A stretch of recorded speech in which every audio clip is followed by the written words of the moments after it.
Assalamualaikum warahmatullahi wabarakatuh. Perkenalkan, nama saya Kalia Alhaji Privania dengan NIT 22091774 dari program studi Manajemen Transportasi Udara kelas Bravo. Di sini saya akan menjawab mengenai dari kuis studi kasus kewirausahaan penerbangan yang dilatar belakangi pada tahun 2001, AirAsia berada di ambang kebangkrutan dengan utang sekitar 11 juta USD. Tony Fernandes melihat peluang dan mengakuisisi perusahaan ini dengan harga simbolis Rp1 Malaysia.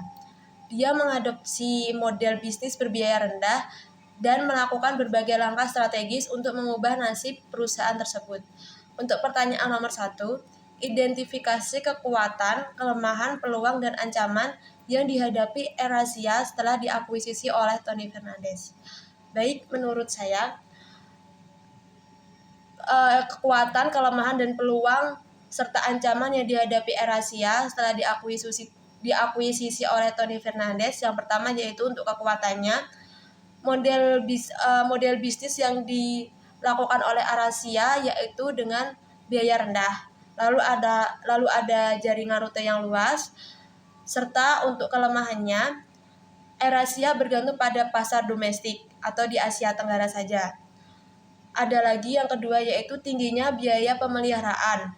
Untuk peluangnya, kemitraan dengan maskapai lain untuk meningkatkan jangkauan yang lebih luas. Dan untuk ancamannya, AirAsia memiliki pesaing dari maskapai bertarif rendah lainnya, serta fluktuasi bahan bakar. Baik, untuk nomor 2, jelaskan peran teknologi dalam kesuksesan AirAsia.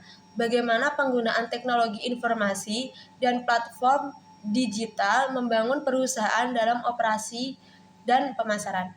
Menurut saya, inovasi dan teknologi yang dilakukan AirAsia untuk mencapai kesuksesannya yaitu ada 2, yang dimana AirAsia memanfaatkan teknologi untuk meningkatkan operasionalnya, termasuk dalam sistem pemesanan online-nya yang lebih efisien dan menggunakan aplikasi mobile untuk menyederhanakan proses boarding dan check-in. Yang kedua yaitu ada teknologi yang digunakan untuk memadukan performa pesawat dan pengoptimalan rute penerbangan. Lalu untuk nomor 3, mengingat persaingan yang semakin ketat di industri penerbangan, apa saja tantangan yang mungkin dihadapi AirAsia di masa depan dan bagaimana perusahaan bisa mengatasinya? Menurut saya, kemungkinan tantangan yang mungkin dihadapi AirAsia di masa depan. Yang pertama,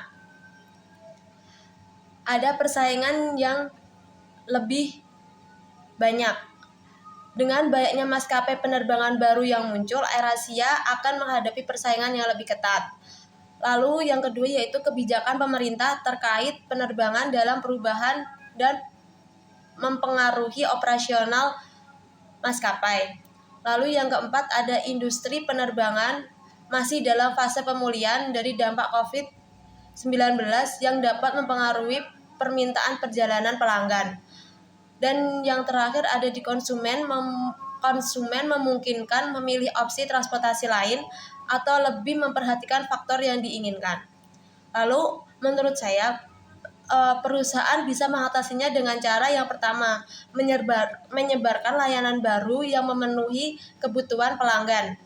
Yang kedua yaitu memasuki rute pusat yang belum dilayani untuk menarik lebih banyak pelanggan. Lalu yang terakhir yaitu dengan melakukan strategi yang dimana menggandeng perusahaan lain untuk meningkatkan pengalaman pelanggan dan efisiensi operasional. Lalu untuk soal nomor 4, bagaimana perusahaan memastikan bahwa mereka beroperasi dengan standar etika yang tinggi?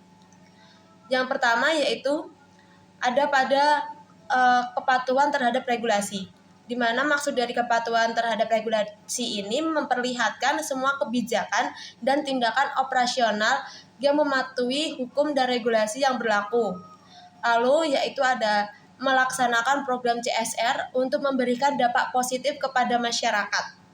Yang ketiga ada menyediakan laporan yang jelas dan transparan mengenai kinerja keuangan dan operasional serta dampak lingkungannya.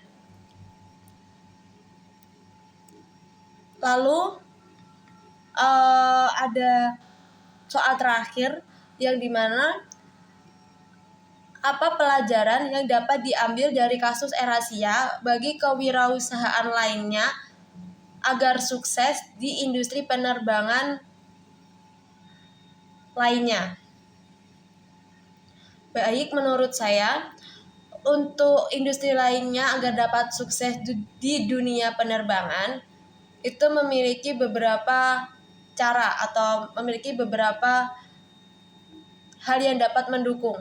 Yang pertama yaitu ada fokus pada pengalaman pelanggan, di mana yang dimaksud fokus pada pengalaman pelanggan ini menjelaskan kepuasan pelanggan menjadi prioritas utama. Lalu yang kedua ada memanfaatkan teknologi, di mana dengan kita memanfaatkan teknologi untuk meningkatkan efisiensi operasional dan pengalaman pelanggan dapat membuat kewirausahaan atau wirausaha lainnya itu sukses di industri penerbangan. Yang terakhir yaitu ada di pembangunan jaringan. Yang dimaksud dengan pembangunan jaringan ini adalah membangun hubungan yang baik dengan mitra bisnis untuk memperluas jangkauan dan kapasitas. Sekian penjelasan dari saya mengenai kasus studi kasus AirAsia pada mata kuliah kewirausahaan penerbangan. Assalamualaikum warahmatullahi wabarakatuh.